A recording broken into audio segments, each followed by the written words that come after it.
बिल्कुल in time असां Sindh high court में मौजूद आहियूं, जिते अॼु जेको आहे सिंध पब्लिक सर्विस कमीशन जे हवाले सां सिंध हाई कोर्ट में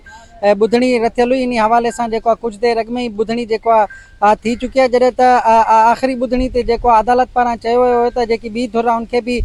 धुर बणायो वञे, जॾहिं त अॼु बि उहा पार्टी धुर थी आहे, जंहिंमें इन हवाले सां अॼु उन केस में सीनियर कानूनदान ऐं सीनियर वकील जेको आहे अरशद शरफा पेश थिया आहिनि। इन ॿुधणी जे हवाले सां उन्हनि सां ॻाल्हि ॿोल कयूं था त उन्हनि जो वकील छा चवणु। अरशद साहब, कुछ देर अॻु में ही ॿुधणी थी आहे, तव्हां उते आर्ग्यूमेंट कया, छा थियो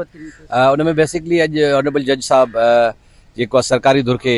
सिंध पब्लिक सर्विस कमीशन जे वकीलनि खे चयो आहे त तव्हां मैकेनिज़म ठाहे आफ्टर 2 वीक्स जमा करायो त आईंदा लाइ इहा हिन सूबे जे अंदरि किराए न थिए। ईअं छो आहे त तमामु सूबनि में जिते थिए थो उते पास थियण वारो बि मुतफ़िक़ आहे, फेल थियण वारो मुतफ़िक़ आहे। हिते हमेशह किराए थी थिए ऐं हिते ॾाढो जेका मेरिट जी लताड़ थिए थी पई। उन खां पोइ ऑनरेबल जस्टिस साहब मतिलबु वधीक फर्दर इहा ॻाल्हि कई त अगरि तव्हां मैकेनिज़म असांखे सेटिस्फैक्ट्री नथा ठाहे ॾियो, पोइ ऑनरेबल कोर्ट पाण मैकेनिज़म ठाहे सजेस्ट बि करे सघे थी ऐं ईअं बि थी सघे थो त जेके मेंबर्स आहिनि इन्हनि जी इंक्वायरी जे लाइ असां जेको आहे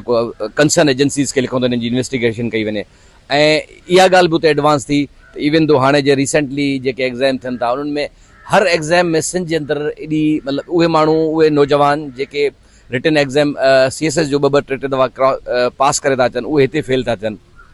ऐं इन जे करे 2 वीक्स जो टाइम ऑनरेबल कोर्ट ॾिनो आहे त हिकिड़ो मैकेनिज़म सजेस्ट कनि। अगरि उहो मैकेनिज़म जेको आहे सेटिस्फैक्ट्री हूंदो टू द ऑनरेबल कोर्ट त उन ते कोर्ट को ऑर्डर कंदी। अदरवाइज़ कोर्ट इहा बि शइ चई आहे त असां इन शइ खे